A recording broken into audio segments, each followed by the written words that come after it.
Hi there, Pastor Jeremy here with another 1-hour challenge tip on Bible study and prayer. In 1 Thessalonians chapter 5, verse 17, St. Paul exhorted his original readers and us, pray constantly. But have you ever tried to do that? No, I don't think Paul was trying to get us to go through the day with our hands folded and our heads bowed and our eyes closed. I mean, you thought texting and driving was bad, right? Rather, I think the apostle's point was that we should go through life with a deliberate awareness of God's presence with us in every single moment. Indeed, God, Jesus said that He is with us always to the very end of the age, right? So God is with us from the moment that we roll out of bed in the morning to the moment we fall into bed at night. And He doesn't leave us while we sleep.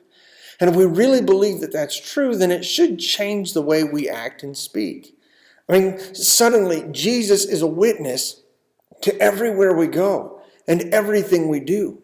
Moreover, He hears everything we say and even what we think. Now, He's not like that nosy friend that we all have who insists on butting into every conversation that we have with others, but He is watching and listening in. And I think that should have a profound effect on what we say and do. When Paul urged believers to pray constantly, then I think what he was trying to do is challenge us to conduct ourselves as though Jesus is right here, watching and listening.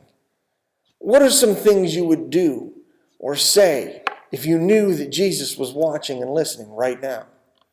For that matter, what are some things you wouldn't do or say if you knew Jesus was watching and listening right now?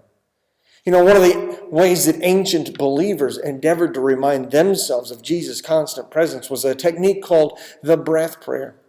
The idea is that since we all breathe all the time without even thinking about it, we could train ourselves to pray in the same way. So Christians would pray in rhythm with their breathing.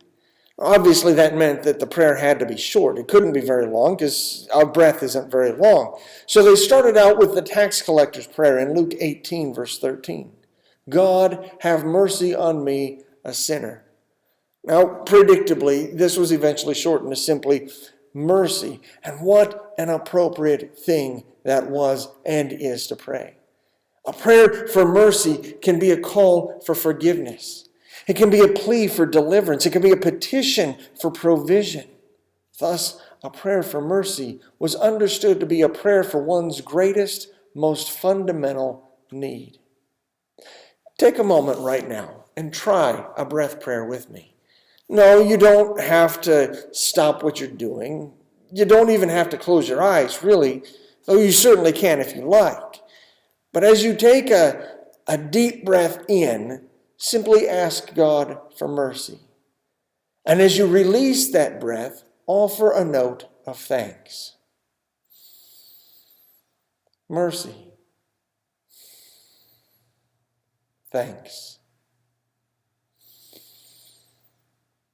Mercy. Thanks. Now do it again and again. Maybe today you can take 2 minutes. Breathe deeply. Pray in rhythm with your breath. Simply rest in the certainty that Jesus is with you. And when you pray for mercy, He not only hears, but He answers. And maybe tomorrow you can take 5 minutes to practice praying in rhythm with your breath. And maybe next week, instead of listening to the radio on your way to work or the grocery store, you can spend that time focusing on your breathing and on prayer. And if you keep pushing yourself a little bit farther each day, pretty soon you'll find that you really are praying constantly. Hey guys, love you very much. Be blessed. Be a blessing. We'll talk to you soon.